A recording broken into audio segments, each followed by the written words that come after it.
game number 2 for me is a game that I've played once and one time only, and just came out, or maybe is about to come out. I'm not sure if it's out yet or not, if it was an early copy that I was playing. Vantage.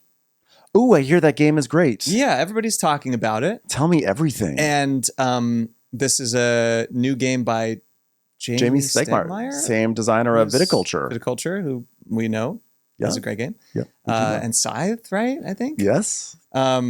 It's not like those games at all. Either of those two games. So this is a brand new game that I think you play as like 2 to 6 players. You are a crew who crash lands on a planet, and you all things go wrong. You jettison in your escape pods, and you all end up in different locations around some kind of mysterious planet with all kinds of life. And there are sentient beings there, and there's cities, and there's mystical elements and all that kind of stuff. And it's this really richly imagined world that is depicted on hundreds of cards. Hundreds of cards that represent a vantage point in this world. So you're standing in a particular place and you're looking out and you're seeing whatever is depicted on the card. Okay. Hundreds of them. Okay. And the conceit of the game is that that's all you have to go on as a player, is what you've seen and what you've experienced in the past as you work your way through the game. That's like real life. Yeah, but you can't see where the other players are. You don't see their vantage point. You only see your own. Because it's not. I don't know why I thought it was cooperative. It is cooperative. Oh, it is. Yeah, but you can't see where anybody is. Oh, all you have is your tableau. I think this game's number one selling point is that it's immersive.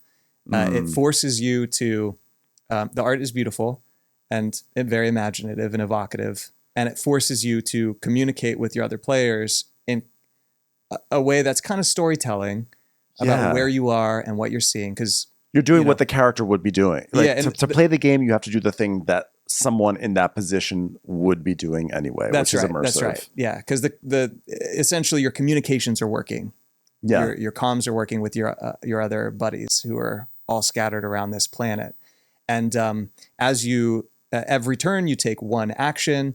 Every location has one action in 6 different types. And every card you're looking at has a different set of these 6 things, one in each of these 6 categories. And you pick one thing to do because it's kind of real time, right? You can only do one thing. That's what some of the game is. It's like, you want to do like 4 of them, but you can only choose one. So you just choose the best thing. Yeah, or the most interesting thing to you in that moment, or the thing that your character is kind of best at, or so it's this kind of imaginative choose your own adventure-ish type of game that is very evocative and really cool. And as you're moving along, you can acquire different cards into your tableau that every challenge you do, you roll some dice, and you have health and time and some different attributes that anything you attempt, you succeed, but it might affect you by taking time or hurting you or depleting your morale. So it's this cool, adventure, and you'll have different, variable goals. There are many different. Is it a campaign or is it like a single session? Single session, and not very long, not super long. I actually really like that. So I played it one time. I've only played it once. We played 3-player.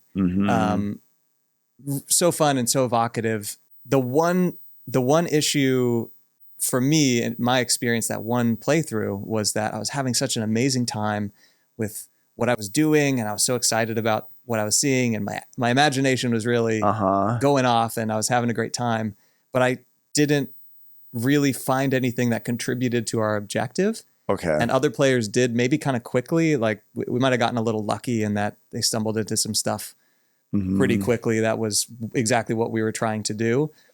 And so I was going around just kind of learning the game and exploring the space. And, I met a blacksmith, and I manufactured a machete, and I hired a guy to be my bodyguard. And I wandered around, and that sounds great. I learned how to build. I trained to like learn how to build structures and these different things that I kind of did, and these cards I got in my tableau.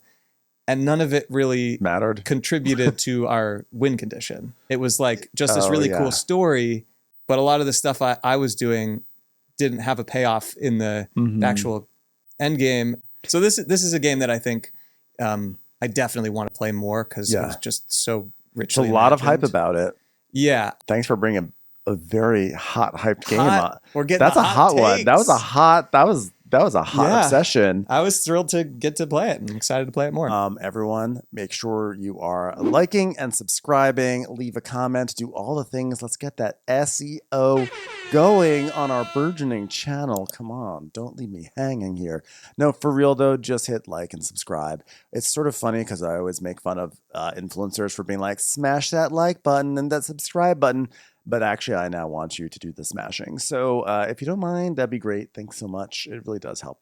Helps everything. Helps everything in my life. So do that. I loved watching that. That was so great. What a just treat. A real blatant plea. Yeah, I mean, it was adorable.